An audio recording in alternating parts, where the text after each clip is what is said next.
Bonjour à tous et bienvenue pour le quart d'heure US, la seconde émission quotidienne de CMC Markets qui débute à 15h45. Je suis Nicolas Chéron, stratégiste pour vous servir. Nous sommes aujourd'hui le lundi 13 mars 2017 et le titre du jour est « L'appétit pour le risque perdure ». En effet, les indices européens sont dans le vert, les indices américains ouvrent également sur une note positive.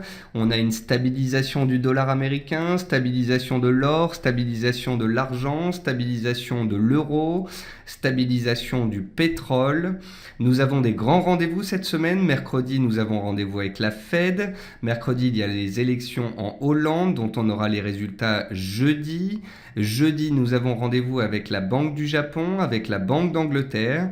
Donc voilà, ce sera encore une semaine d'importance avec des rendez-vous clés qui engendreront très certainement des décalages sur indices, dollars, taux américains et qui nous donneront potentiellement la tendance pour les séances à venir. Donc voilà, nous allons faire le point sur cette situation. Je salue tous ceux qui viennent de nous rejoindre en cours de route et je salue également tous ceux qui nous regardent sur YouTube. Avant toute chose, voici un avertissement sur les risques concernant le caractère purement informatif de cette présentation et les produits CFD à risque limité. Je vous invite à en prendre note. Vous pouvez utiliser les fonctions de chat et de questions-réponses en haut de votre écran pour pouvoir converser avec moi.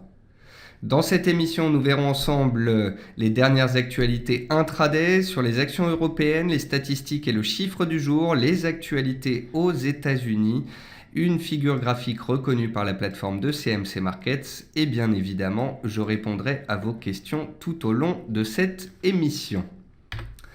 Alors, en termes de mouvement intraday, le S&P 500 est stable dans les premiers échanges à 2372 points. Il tient son support, il est toujours aussi à moyen terme, toujours aussi à court terme, posé sur son support, attentiste pour le moment.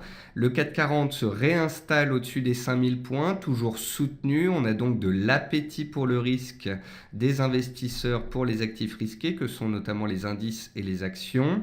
Le pétrole WTI se stabilise sur les 48 $, toujours sous pression baissière.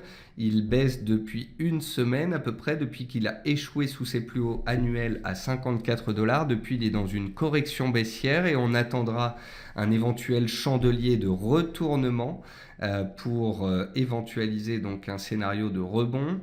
L'or se stabilise sur les 1205 $ après avoir atteint les 1210 $ ce matin. 1210 $, c'était l'objectif de rebond théorique dont on avait parlé ensemble vendredi.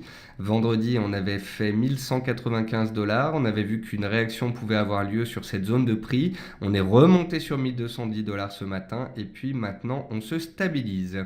Concernant les cours du riz, ils sont à 9,47 cents sur leur plus haut depuis 6 semaines. Vont-ils dépasser cette résistance? Nous le verrons. Mais en tous les cas, si le riz devait casser cette résistance des 9,47 cents, ce serait un signal journalier et hebdomadaire dont nous avons parlé ce matin. Il est donc à suivre. Genfit dépasse les 30 € et gagne 7% à 31,38 €. Les spéculations continuent sur un possible intérêt de Novartis. Cela fait à peu près 10 jours maintenant que le titre Genfit est soutenu par ces spéculations. Le fait qu'on casse les 30 € et les plus hauts depuis une semaine est une bonne chose. Et ces spéculations pourraient potentiellement déboucher sur une opération, une prise de participation. En tous les cas, pour l'instant, les acheteurs ont clairement la main.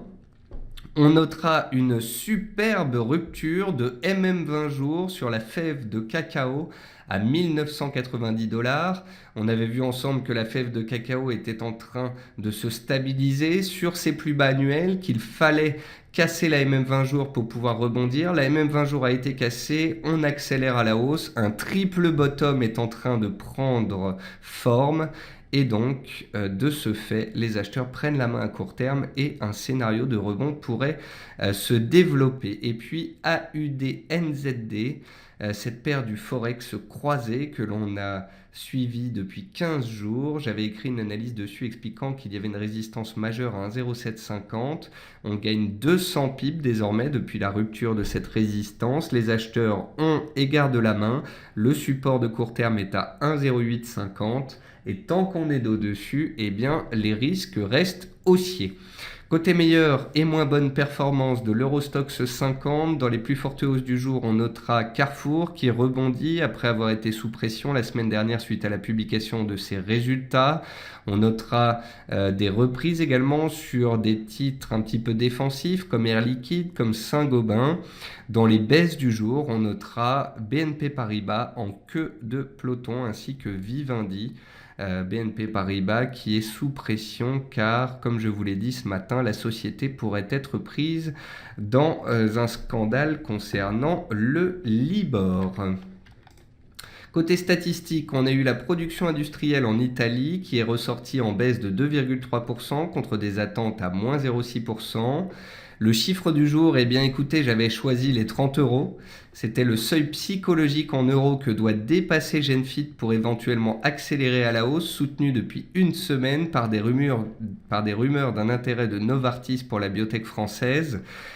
Ça fait déjà plusieurs séances que je vous explique que le titre est soutenu, que c'est une bonne chose, que la pression ne retombe pas. J'avais choisi le chiffre du jour et de vous parler des 30 euros ce matin en vous expliquant que si on les cassait, on pourrait accélérer.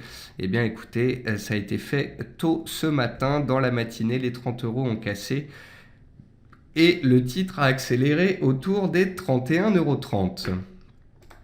Côté entreprise américaine, Intel recule de 1,7% dans les échanges d'avant-bourse après avoir annoncé le rachat du groupe israélien Mobileye, un spécialiste des technologies de conduite autonome pour une valeur de 15,3 milliards de dollars. Mobileye prend 32% en avant-bourse.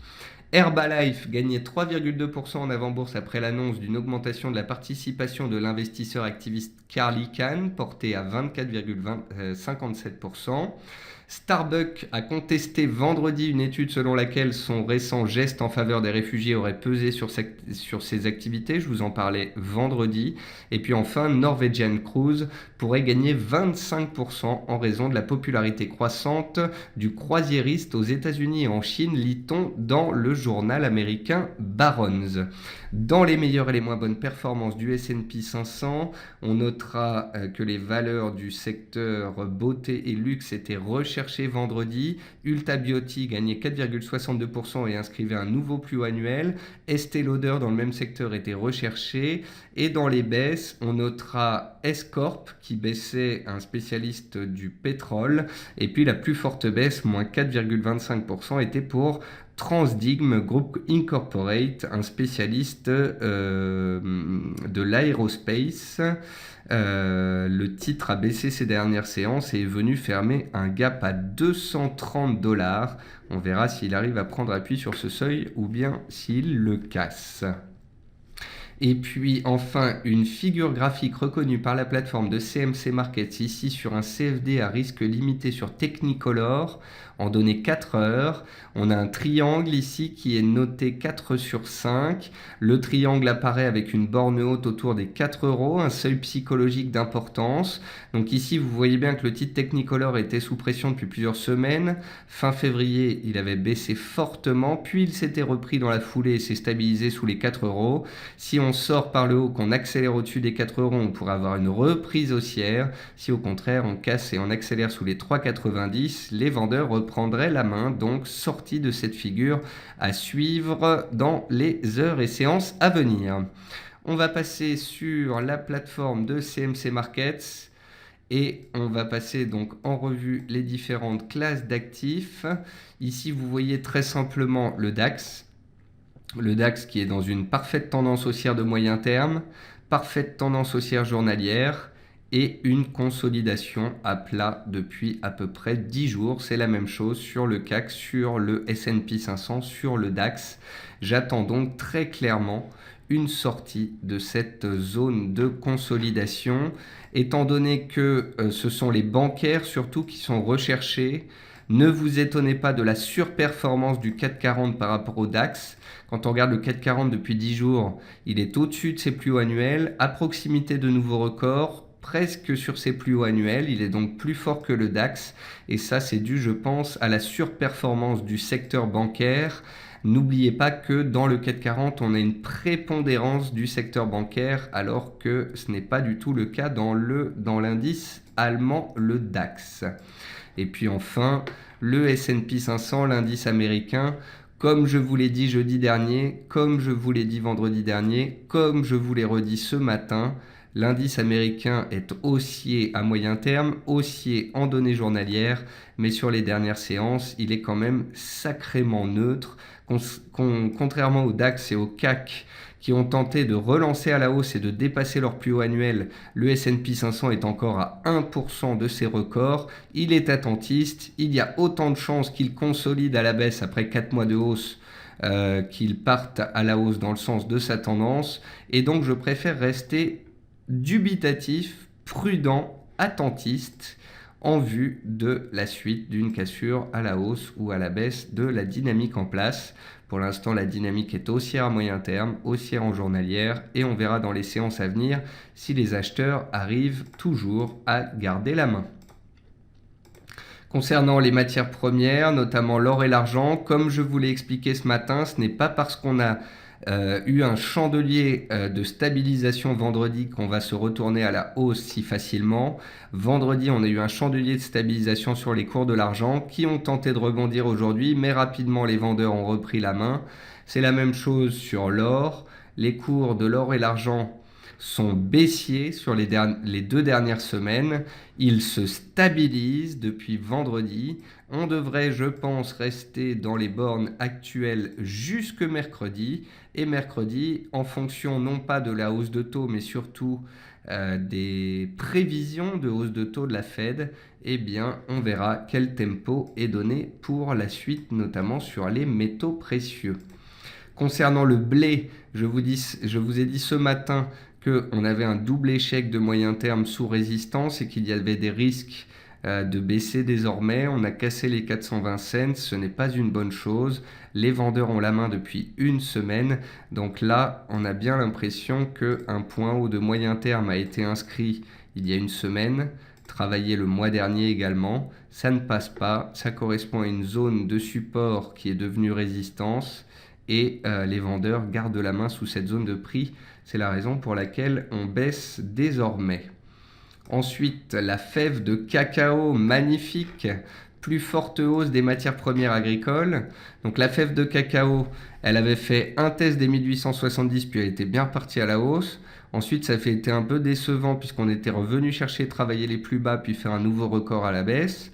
On s'est stabilisé, mais ça ne passait toujours pas. On s'est restabilisé. Les acheteurs se sont montrés une 3e fois.